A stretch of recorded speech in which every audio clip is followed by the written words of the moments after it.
Hoy estoy en Moxy Roller Skates y me dijeron que hay una sorpresa para mí. Mi nombre es Cecilia, soy de Argentina, soy profe de patín y me especializo en rampas. Comencé a patinar desde muy chiquita y ya llevo más de 20 años patinando. Mi experiencia en rampas comenzó con Moxy. La primera bota que usé fue el modelo Loli. Probé también los Beach Bunny, me encantaron los colores y la portabilidad. Tuve la posibilidad de probar también los Panther y finalmente probé los Jack Boots 1, que con ellos aprendí los trucos más complejos que hoy hago y se convirtieron en mis patines favoritos.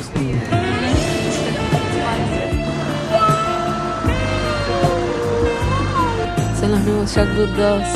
¡Qué felicidad! No puedo esperar para salir a probarlos.